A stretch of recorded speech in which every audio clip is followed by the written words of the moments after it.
welcome to another edition of Gooner Ramble and Arsenal Fan TV podcast. I'm your host Giles, and on tonight's show I'm joined by the lovely Helena Jane, also known as @N1_Angel. How are you doing, Helena? I'm fine, thanks.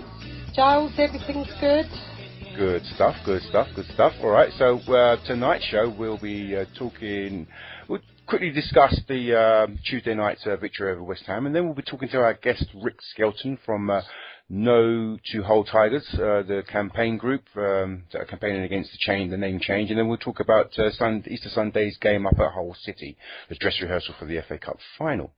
So, right, Eleanor, so Tuesday night, what did you think of the game? Okay, well, Tuesday night, obviously, as you know, I was actually at the UB40 concert, but just any of the Gooners ones out, if I had empty seats, I never have empty seats on my season tickets. Family always take it.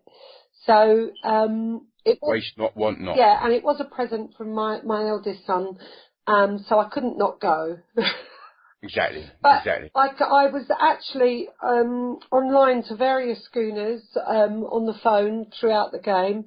I even considered taking my iPad out and putting it on Sky Sports on my iPad and just having a look. But I would have got the look then, and I would have just, I'd have been left on my own on the dance floor in Shepherd's Bush. But when they actually sang "There's a Rat in My Kitchen," everyone started singing "There's a Chav in My Kitchen," so that was really, really good. And so there must have been full of Arsenal fans and QPR fans there. That's great stuff. So yes, indeed. The game. When I was obviously monitoring it very, very closely, flashed up 1-0 to West Ham, and funny enough, I wasn't disappointed. It was actually expected for some reason. I don't know why. You must have been drinking a lot of red wine. Yeah, Sorry. Red wine. No, I was on the water. I was joking. I wasn't surprised. I had visions of Nolan and Carroll, kind of 2 elbows each side of everybody, giving our defenders the treatment. But it was a sloppy goal in the end. Yeah. So another sloppy goal, wasn't it? But as I was saying to you before we come on, people have been talking about how we were slow and lackluster and so on. But I thought there were mitigating circumstances, given that we'd just come off the FA Cup semi-final, a grueling FA Cup semi-final, not 72 hours before. So I think there were extenuating circumstances. But I don't know. I think that West Ham, they when they're on form, they're on form. But I know Sam Allardyce isn't too popular with the locals. Down at the Balloon Ground, but I don't know. I think there is a lot of talent in their side, but he utilises the long ball with the big men, and they get results. They're going to be safe. I think they are. So it's a bit of a joke that they're booing him when he's actually got them safe and quite comfortable in mid-table, isn't it? I mean, I don't. It might be because he just reminds me of like Bernard Manning or something. It's the way he talks. Big Sam. And he's busy mates with Fergie as well, which puts me off him. But and he likes his backhanders as well, doesn't he? So we live. Well, apparently, maybe he's good mates with our George. Then, sorry, strike that from the record. Strike that. You meant Harry, not George. Oh yeah. Oh, Harry. But he sat on the North Bank as a kid. Yeah. But then, when I obviously came in, the first thing I did was watch the highlights and the goals. And Giroud's goal, oh my God, I was going, how did that happen? Where did that come from? He must have had an early night last night or something. Because we were saying at the semi-final, that if he scored, I'd go and sleep with him. No, that's a joke, but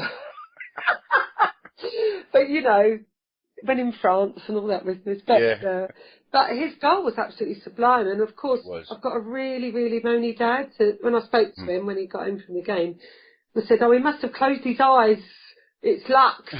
It was a super strike. It was, but he won't have a good word said about him at all. And I'm like, well, I'm one of these people that I do have opinions, you know, and some of them can be personal, but I try not to personalise them with players, because when they've got, you know, when they've got the shirt on, what's the point in abusing them and on at the game? You know, it's just no point. We join a fan group like the AST or Red Action, you know, or Black Scarf, and we can voice our concerns that way as well. So, you know, I'm less, what's the word? I don't hold back much at meetings if I've got something to say, but at matches, we're powerless. We need to get behind them and try and get them to lift something. But yeah. And Podolski's goal then was like, yeah, you just do that all the time. That's brilliant. Why? Yeah, I just don't understand what I just don't understand what it is though. I mean, he scores a couple of good goals, and then we're playing from the start in another game, and then he goes quiet, or he doesn't perform as he does, and then it's back to square one. I just don't understand it. If you speak to Amanda, I don't know if you've had Amanda, if you probably had Amanda, yes, but he was sat at Wembley in our seat, okay. He was on his own on the left, begging for them to pass the ball to him for the whole first half. She did say that. They didn't pass it to him. And we were going, he's there. And like they could hear us, you know, but it was, it was just ridiculous. We've seen it time and time again sometimes, and, you know, I don't know. And apparently the Wembley pitch is a leggy pitch as well, so... that would have taken its toll, you reckon? Yeah, it does cut up the Wembley pitch. It's not, you know, I'd say most Premiership pitches are probably better, well, apart from Old Trafford, because Stoke. But yeah, but the game, I was really relieved when 3-1 popped up, because 2-1's not a great score, especially, you know, a couple of weeks ago, Swansea, 2 quick goals. And that's it really. But I think we're going to go to Hull this weekend. I know you don't want to, do you want to speak about the Hull game? We'll speak about it. We'll talk about it amongst ourselves first before we bring on our guest. Well, I think we can go there with less pressure. We've got through to the final on the back of a good result from West Ham, but as you say, who knows? Yeah, indeed.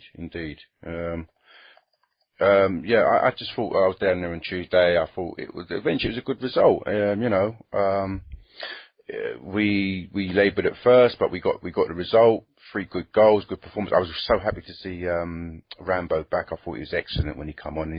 He's exactly what we've been missing. You know, his zip, his dynamism, his ingenuity. You know, he was a lovely cushioned header for the third goal. I think it was Podolski's goal. Podolski's second. It was a beautiful header. And you know, we're getting our players back now. Apparently, Ozil might be in contention for this Sunday. Is that what you're hearing as well? That's what I've heard. Anyway. I'm hearing that it's possible, but I don't think he'll make the first team. Or I don't know. I don't know. I suppose he might bring him on. He might be on the bench. But I suppose we'll just have to see.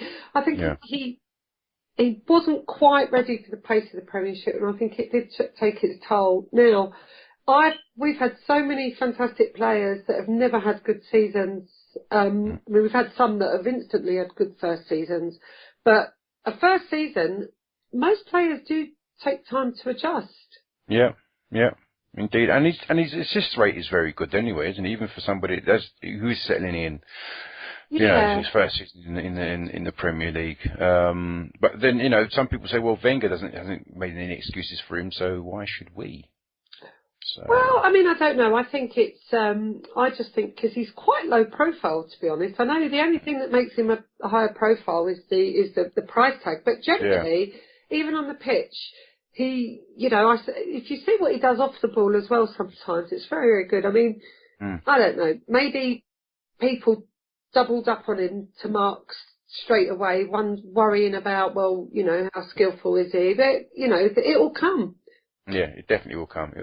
He's not a Santi Cazorla, is he? He's not a Eden Hazard who have to be in the game every moment of the game. No. You know, he's one of those kind of players that he'll have one moment. You know, it'll be a one sublime pass or you know, something of that ilk. He's very much sort of is more sanguine? I can't remember. Sanguine, I think, is sanguine. Yeah, I'm trying to say. Okay. More, it's a different kind of different type of red. Yeah, different type of red. Indeed. He's a rosé. He's a rosé indeed. But he's going to score on the Oh, screen. just cleared it. Yeah, I'm watching it as well. We're currently losing 1-0 on the night to Chelsea at home and 3-1 on aggregate, and Chelsea look like they're going up the other end to score. Oh no, he's just taking him out. But I think with the players, I mean, Mertesacker was, was crucified in his first game. Oh yeah. And Koscielny. Yeah. But who knows? I don't know. We'll see. But I mean, we've just got to get behind them and see what happens in the summer again. Wenger's contract, I'm not convinced he'll sign. I know there's a lot of...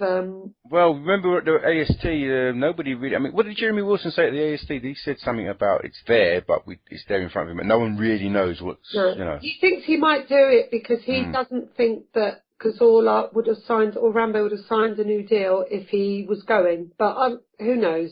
Who knows? Managers, you never know with managers. I'm sure a lot of Man United players probably signed new contracts when they thought Ferguson was staying in. Well, I mean, RVP, God love him. If he'd have known his new daddy was going to abandon him, he wouldn't have gone, would he? There you go. I mean, it's like other things like Santi Cazorla. I mean, I think it's been misquoted around, well, I'll go if we don't win anything or something. But no, why would he say...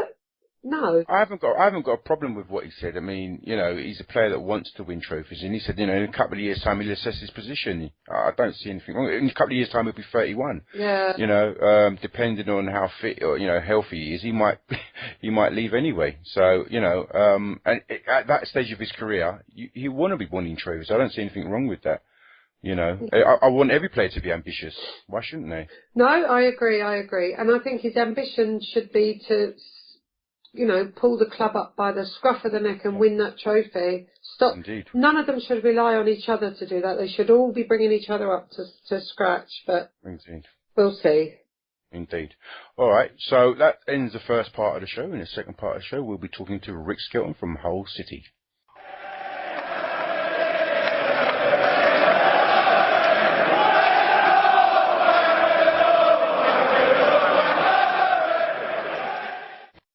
Okay, hello and welcome back to the second part of the Thursday night special. This is the Gooner Ramble. This is Behind Enemy Lines, and with us we've got Rick Skelton from No to Hull Tigers. How you doing, Rick? I'm alright, guys. Good stuff. All right, so Rick, let us know what this campaign's all about. Yeah, well, the campaign's about stopping the name change from Hull City to Hull Tigers. Or at the very least, ensuring that the club justify the name change. Obviously, it's been going on for most of this season. The club initially floated some ideas around. It kind of happened a bit by stealth. Originally, we noticed a lot of things around the club were being changed to say Hull City Tigers instead of Hull City A.F.C. and then rumours started to float that they wanted to change it like lock and stock to Hull Tigers. So when that became obvious, they eventually applied to the FA to make the change. So the campaign's been about trying to block that with the FA. So originally we tried to we tried to deal with the club to try and make the club see sense really, but that was never going to be a goer. So we had to launch a campaign to have our say with the FA. Right, and as we know it, I think have the FA actually gone with gone with the decision not for the name change? Is that now been ratified or? Yeah, that was ratified on April the 9th. So the FA have rejected it. So they have like a smaller group, a membership group. So they'd made the recommendation and that was ratified at a full council meeting. So I don't think that'll be the end of it either. they might make some sort of legal appeal. I think they're talking about, or they might appeal next season. So I can't see it being the end of it, but certainly it isn't going to happen for next season. Well, I think that I'm glad it's not going to happen. I think that people that try to take the soul out of football and ownership away from the fans is just awful. Yeah, I mean, I think the response outside of Hull's probably been sort of one of horror generally. I think all football fans kind of like the tradition and appreciate the tradition. And I think in Hull it's been a bit more split because obviously we're not dealing with some hideous owner. We're dealing with a guy who's is a pretty good benefactor for the city. He's given the club a lot of money and achieved success on the pitch and brought in Steve Bruce. So it's not been easy. And obviously there's some people who are prepared to say, well, you put your money in, so you can do what you want.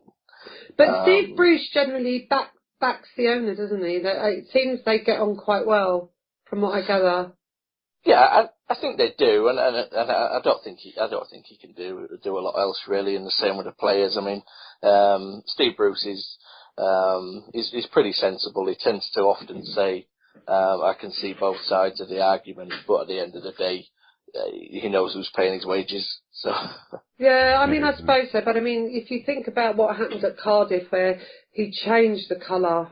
I mean, how can you go from being the Bluebirds and then playing red? I mean, some awful decisions. And, you know, I'm just wondering if that people just come into football now and they can pick up, it's not, no disrespect, but smaller clubs and find it easier to change it and not expect any resistance with it. Yeah, I think that was a big thing. I don't think our owner expected any resistance. I thought he thought he could do what he wanted. And he was probably surprised that there was people against it. I think the Cardiff situation is a little bit different. I don't think any Cardiff fans will thank me for saying this, but theirs seemed a little bit more upfront.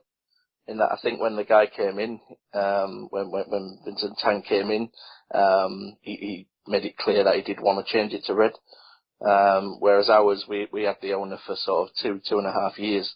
Yeah. And then they started to make the changes. So had he come in 2010 when we were on the bones of our backside really, and if he'd have said, right, I'll put 50 million quid in, but you'll have to change the whole Tigers, then he probably wouldn't have faced a lot of opposition because the situation was a bit desperate. So I think it's probably the fact that we're in a position of strength, that everything's going well on the pitch, that people feel confident enough to say, no, I don't really like that.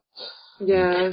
Can I ask? I mean, as you said, it seems as though it's not like he's disliked by a lot of. From what I understand, like a lot of Hull supporters, they like him for everything else he's done for the club except for the name change.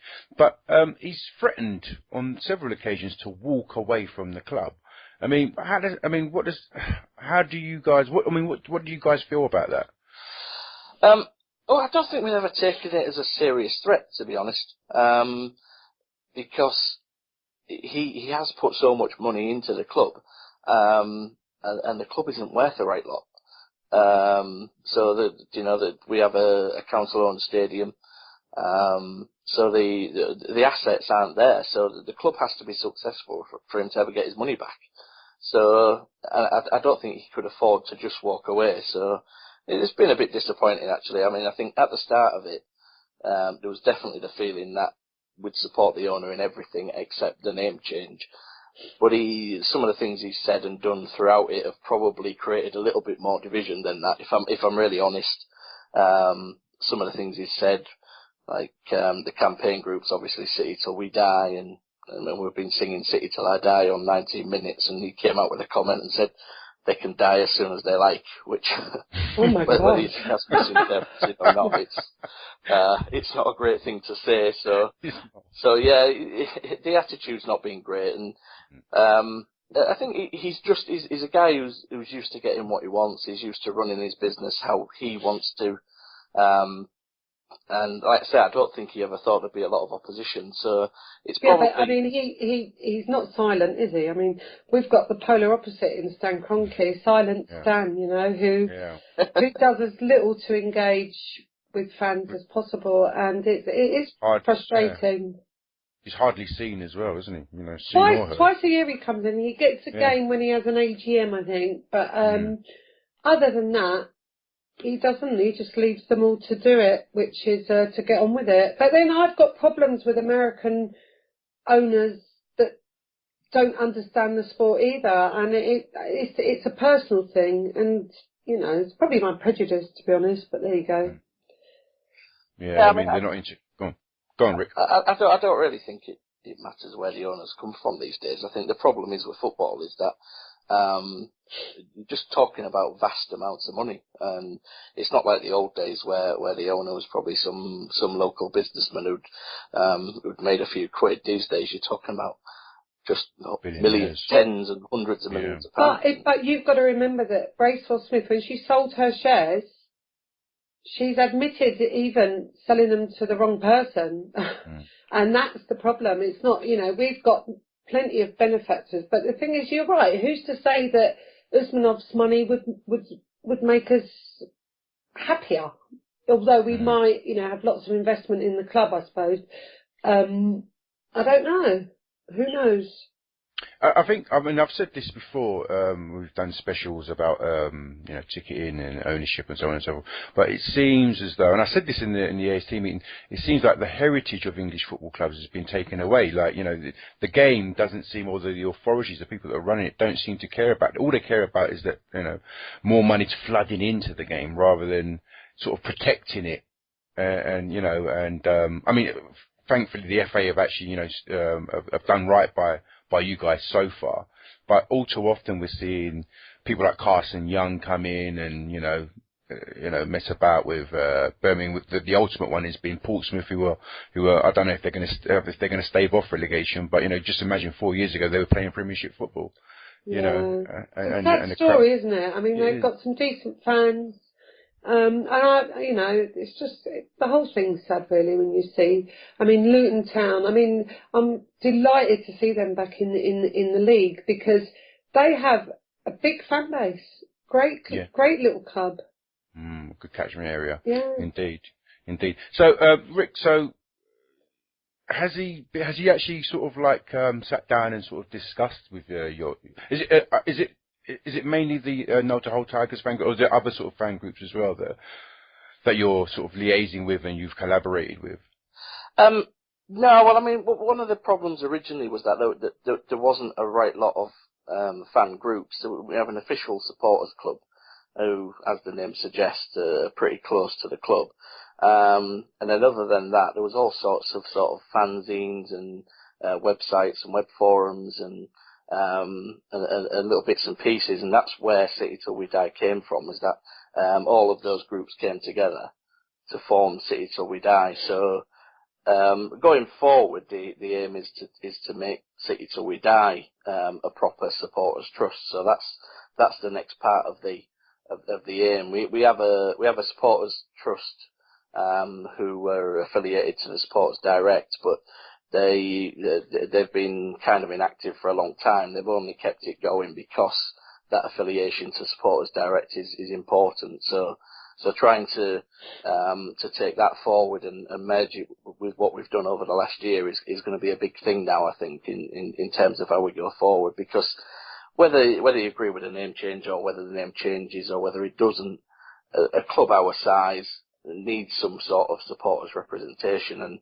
I just don't think it's there at the moment with the official supporters club. I mean, they mean well, but they're all about having players down to do visits and putting on a player of the year due at the end of the year. They're not about representing supporters properly. So I think that's the way it's going to try and go forward. Do you? I mean, is Mr. Adam 100% owner of the club, or is it shareholders sort of based, or? No, him and his family own the club, lock and stock. So that and they've got this idea. They want to change it. They think it will they think it will bring in additional revenue. But the problem is that's never been proven. There's never been any cold hard facts. So there's no reason to change it that anybody can see. So it's kind of putting blind. You have to put blind faith in the owner that they're right.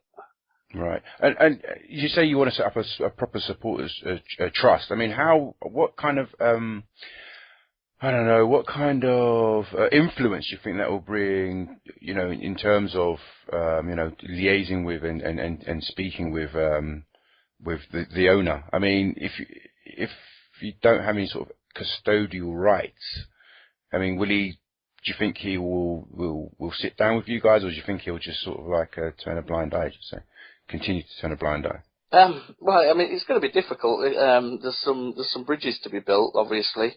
Whenever you start a relationship with the owner where you're opposing something, that's never a great start to a relationship. So there's definitely bridges to be built, but I just think it is necessary. I mean, the club did start something up last year. I mean, a lot of us were a part of it. The fans liaison group, where we went to talk about things like ticketing and ground atmosphere and pies and parking and all the other sort of stuff that goes on. And that never really went anywhere. So at the very least, things like that need to come back on the agenda. I don't think we'll ever be in a position to set up, do what Portsmouth have done and take the club off his hands. But certainly repairing the relationship so that we can help the sort of fan experience would be a good thing. Okay, cool. All right, let's move on to the game, Sunday's game. We're going up to I was going to say Boothbury Park, but you no longer play there, do you? KC. The KC Stadium. It's only been 11 years, Giles. Don't worry. KC and the Sunshine Band. KC and the Sunshine Band, indeed. I haven't been up there since Phil Brown days. When we never used to. I mean, to be honest with you, I like you a lot better now. Yeah. Without Phil Brown than when you did have Phil Brown. I tell you that much, Frick. How would you assess your season so far? Well, I think that the very fact that Sunday is a cup final rehearsal is just the most ridiculous thing to say. Totally. It's been a fantastic season on the pitch, to be honest. If you could take away all the sort of squabbling over the name, it would have been a phenomenal season, because I think we look like we're going to stay up. We've never really been in trouble. I don't know if we've been in the bottom three all season. And then we've had this cup run as well, and gone further in the cup than we've ever gone in our history. So, yeah, it's been pretty remarkable, to be honest. The last two seasons, because nobody realistically thought we were going to get promoted last year. It's going to be very difficult to stay up this year. So to stay up and reach a cup final is just, it's unbelievable. Well, I mean, I hope you do. Like, as I'm like Giles. I think that Phil Brown, there was something about him I just couldn't take to him. Not just the sunbed thing, but the fake tan. It was just there's something, I don't know what it is about him. I just couldn't take to him, and I'm normally okay with managers, but there you go. I think maybe because he was the assistant to Sam Allardyce at Bolton, wasn't he? Maybe that was that. Oh, Bernard Manning, yeah. Yeah. So I don't know, but you've got yourself promoted. You've had a great season so far. Who would you say are your key players? Well, I think probably Curtis Davis. He's been absolutely phenomenal at centre half. He's been far better than anybody imagined, to the point now where he really should be in the England squad. When you're looking at guys like Stephen Colker and Chris Smalling being ahead of him, it's that's ridiculous. Chris Smalling should not be going to the World Cup. I mean, I'm club over country, me, but then I think many Londoners are. But yeah, it'd be something to laugh at if he plays. Sorry. Yeah. No, so I mean, Curtis I think he's probably had two poor games all season. And then Tom Huddleston's obviously come in and done well. You guys will know all about him and Jane Livermore from Spurs. Moving on. Go on. And your two new strikers, have they done for you since they've come in? They've clicked really well. A bit of a shame, really, because they can't play in the cup final. I know they're cup tied, aren't they? Cup tied, yeah. I think you guys should let them play, but I don't think it's our rule, is it? No. I mean, no, what I meant, even if there was a chance that we could influence that, I think there should be an amnesty for finals. That's all I think. Yeah. I mean, as long as they're not Arsenal players, Yeah. It'd be a shame on the guys who've got us there as well, though. So it's what it does mean is that they can play on Sunday, and it doesn't give you guys any clues for the final because obviously they won't be playing. But they've settled really well, scored a few goals each, and we do look at a more dangerous team with them in there. We are taking chances now, as well as we've done over the last 2 seasons. Scoring goals hasn't been something we've done regularly. We've won a lot of games 1-0. So getting those guys in is definitely it definitely gives us a lot of threat. And certainly Jelavic, I really like Jelavic. He's a big sort of brute of a striker, and he'll sort of knock about weak defenders. So he should be absolutely raring to go for Sunday because you've got loads of them.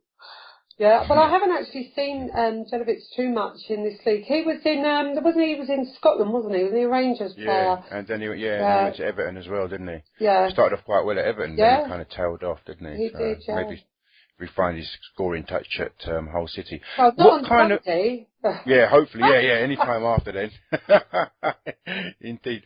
So, what kind of tactics do you think Steve Bruce will employ for Sunday's game? I think you'd probably go back to. We'll definitely go back to 2 up front with Long and Jelavic. It's kind of a toss-up with what we've played behind that, because we've played 3 at the back a lot, and also play 4-4-2. It tends to be the same players, to be honest. The problem is when Steve Bruce picks his team is there's that many sort of versatile players that you never could quite work out what the system is until they line up. But I've got a little feeling they've played 4-4-2 a couple of times recently, and it's worked quite well. So I'd be surprised if we went away from that. We would just try and get at Arsenal. I don't think we haven't got a right lot to lose. What's your record like at home? Because I think I saw one game against Man U and you were leading. I think you looked quite unlucky to lose. They were 2-0 up, weren't you? Yeah. I mean, I thought we were miles the better team that day, but Wayne Rooney sort of dragged them through it. But it's pretty good, the home record. It's about 6th or 7th best in the division, I think. We've won a lot of games 1-0. Nothing wrong with that. Nothing wrong with 1-0. No, nothing wrong with 1-0. No. We should know. George Graham in next. So no, we haven't done a right lot against Arsenal at home in the few times we've played them in the sort of Premier League era. And I know we went to the Emirates earlier this season and stood off you guys and watched you pass a lot. So hopefully we'll get a lot more in your faces this time. And if you're going to win, I hope you earn it, because I think we gave you a goal after about a minute last time and never recovered. Yeah. And you beat us your first season in the top flight as well, didn't you? So yeah, that was an incredible day. That was Phil Brown's day. That it was an absolute masterstroke. We were all sort of on the just outside the Emirates having a beer, and the team news came out, and it's gone 3 up front to get away at Arsenal. We're going to get murdered. Well, yeah. There you go. Weird things, huh? Yeah. Funny things. So, who would you say? I mean, who would you say are Arsenal's chief threats to yourselves? I saw today that Ozil might be fit again, but I don't know whether he'll start. I'm quite a big fan of Lucas Podolski on it. Actually, I think he's a good player. Certainly, it looks better for Germany than it does for Arsenal generally, but definitely Podolski, and I like Cazorla as well. And he's the sort of player that we maybe struggle with, somebody who gets between the lines of a defensive midfield and is really hard to pick up. We don't have like a natural defensive midfielder, so somebody like Cazorla or David Silva can really sort can really find space against us. So yeah, but who would you put against the Oxen? Because if you try and, I don't see anyone ever catching him when he's bombing down the wing. Who would mark him if he plays Oxlade Chamberlain? If he played on the right, he'd probably be up against Figueroa, which Figueroa had a good start to the season, but he's been absolutely terrible for about the last 3 or 4 months. So that wouldn't be. But he might play Liam Brazzini at left back. Right, okay. Brazzini is quite underrated. He's a really good defender. And certainly with somebody like I like the Ox as well. I always find it crazy when he doesn't start. But no, I would. Serious injury though, didn't he? So I think there is a little bit of protection from Wenger, or over protection. And with our history, with our injuries, you know, a 2-week injury in Arsenal years is like, you know. For 18 months, you know, yeah. It's like a dog life. We just have to try and work it out what it would be in Arsenal years, you know.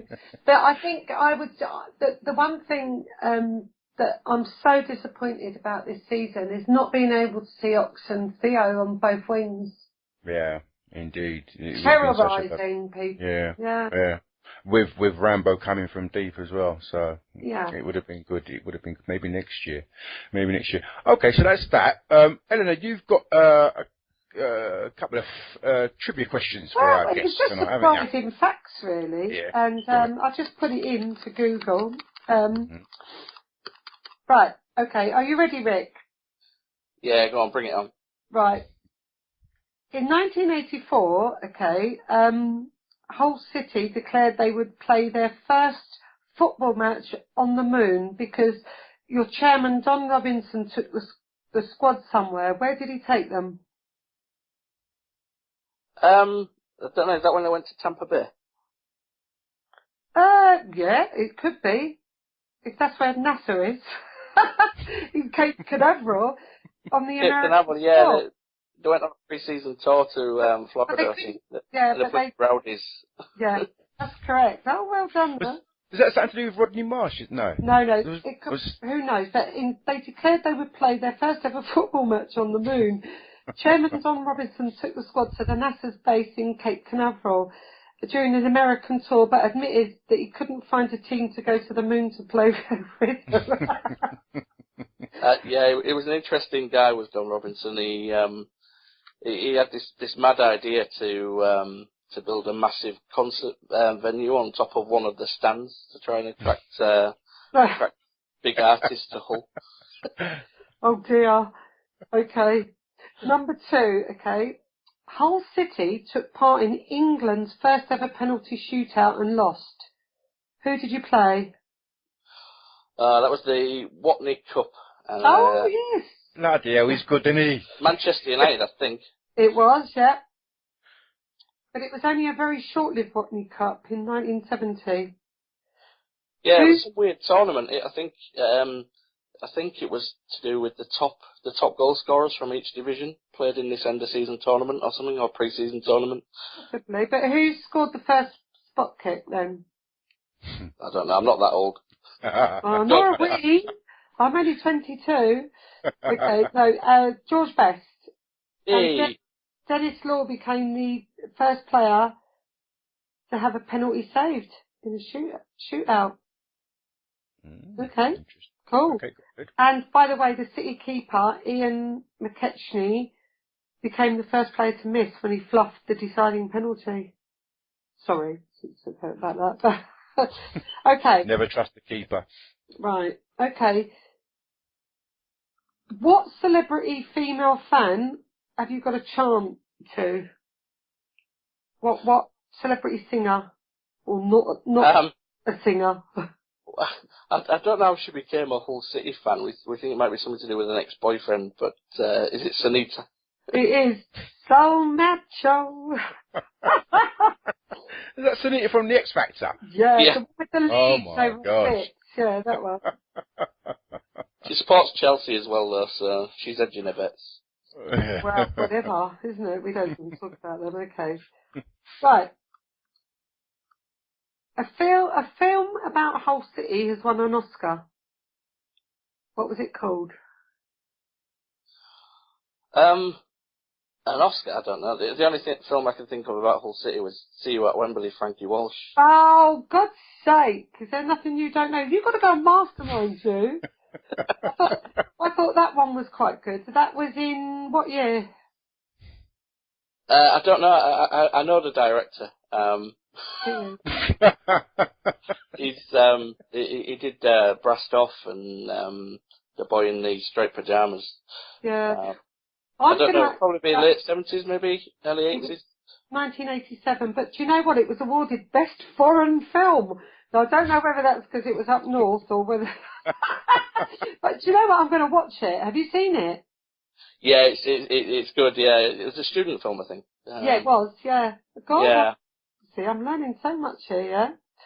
Right. Okay. There's a couple of more ones. There's loads of them. There's 20 surprising facts, but I'll just go. Couple more. Yeah. What was the club's highest ever league position?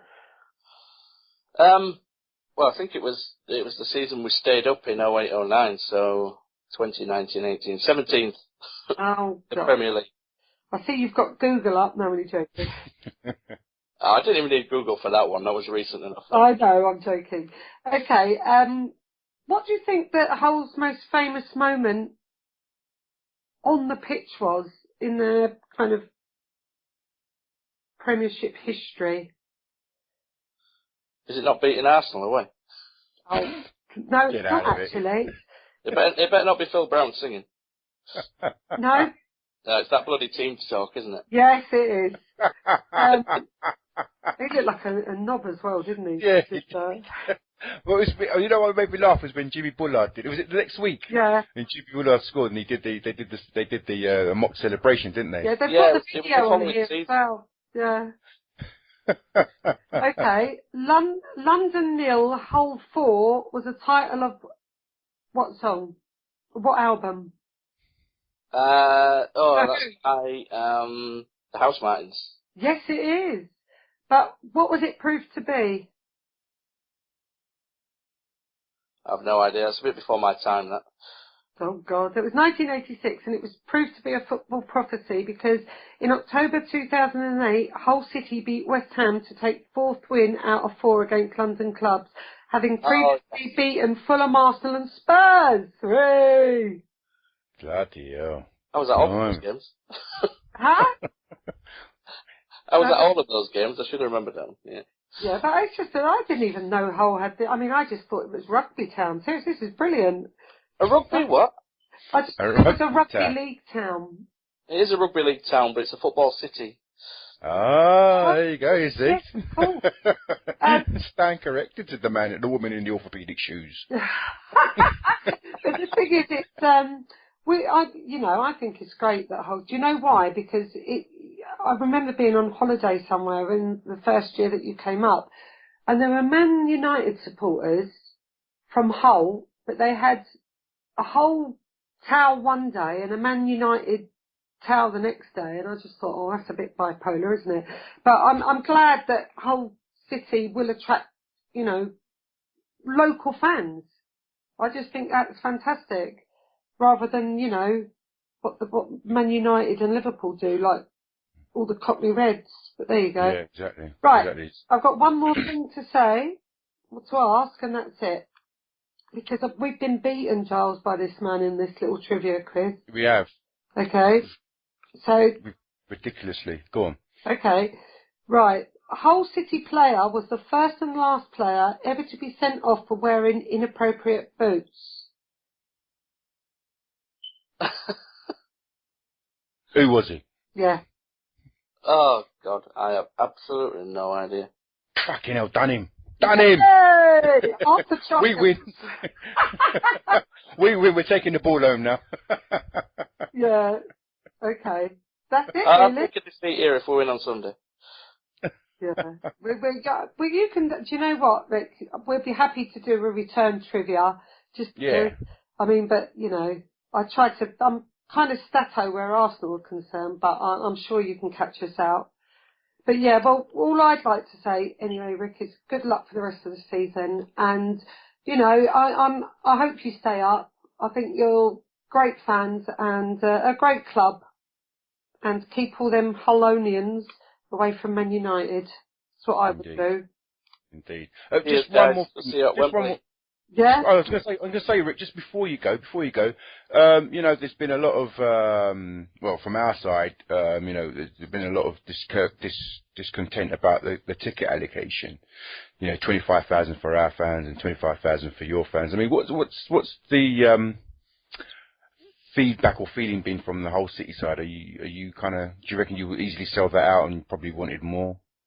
Yeah, I think we would. I mean, we had a slightly disappointing crowd for the semi, which was sort of about 28,000. But obviously for the final, we would have sold more than that. We took 40,000 to the playoff final in 2008. I think a lot of the reason we didn't sell the allocation for the semi was because everybody thought we were going to win and go again. So, but I mean, at the end of the day, it doesn't matter what the two teams are. The fact that there's 40,000 tickets go elsewhere just isn't right, is it? So It's not right at all. But you know where they are going to go, don't you, Rick? Because, I mean, I work across different boroughs in London, and Brent is one of my boroughs. And there'll be, where the Civic Centre is in Brent, it's just in Wembley City. It's right next door to Wembley. One of my offices actually overlooks it. But what annoys me is that there will be, the Borough of Brent will get a certain amount of tickets as well if you work for the local authority. The footballing, inverted commas, family doesn't really exist, because you'll find half of them 40,000 tickets on eBay for £500. Yeah. So Exactly. to me, it's a disgrace. And I'm going to probably next week email them and just tell them that this is what I think and how we're going to, you know, what's the point in it? It Exactly. makes no sense whatsoever. And the thing is, it happens every year. I mean, I know that last year there was the same problem. Chelsea fans, I can't remember if they were playing a couple of years ago. They were complaining that 25,000 tickets each is not, you know, it's nothing. It really is a shame. It's a shameful thing that you know, we only get a small proportion of it, and a lot of it will find its way back onto the black market. Yeah, you know, extortionate prices, and there'll be people, and I mean, you know, there'll be loads knocking around in London and in the borough. I mean, you know, there are people that I work with that will go in a ballot through the borough, and I'm thinking to myself, you're not even a gooner. Why are you doing that? Exactly. Never mind. Oh, never mind. Anyway, we've come to the end of the show. I'd like to just one more thing, Rick. Gives your prediction for Sunday. I think it'll be a draw on Sunday. I go 1-1. 1-1. Right. Okay. Cool. And what about you, Hels? I can't do predictions. I'm too scared. Oh God, you're like Amanda. No, I'm worse than Amanda. On my rituals, Amanda will watch a penalty. I've not watched a penalty in Highbury or the Emirates or a Wembley final or in Rome. Not doing it. But I'll talk about the result after the game, Rick. Are you on Twitter? So I must follow you. I am, yes. It's Hull City Live, all one word. Okay, I'll look you up and I'll follow you, and hopefully we can have some more conversations. It's been absolutely great chatting with you, and your knowledge of your club is second to none. That's all I can say. All right then. Thanks very much for coming on, Rick. No problem, guys. Good luck for the rest of the season. Take care, Rick. Bye. Take care. Bye-bye. All right. So that was Rick Skelton of Hull City Live and No to Hull Tigers. Helena, we've come to the end of the show. We've run its course. I want to thank you for coming on. It's been a pleasure. We'll talk soon. All right. Thanks for coming on, Helena. You take care. God bless. Bye. So once again, I'd like to thank my guest, Helena Jane. Her Twitter handle is @N1_Angel, and Rick Skelton from the No to Hull Tigers campaign. Catch us again later on this weekend as we review the Hull City Arsenal League match. And all that's left to say now is it's a good day from me, Giles, and enjoy the rest of your Easter weekend. Thank you and goodbye.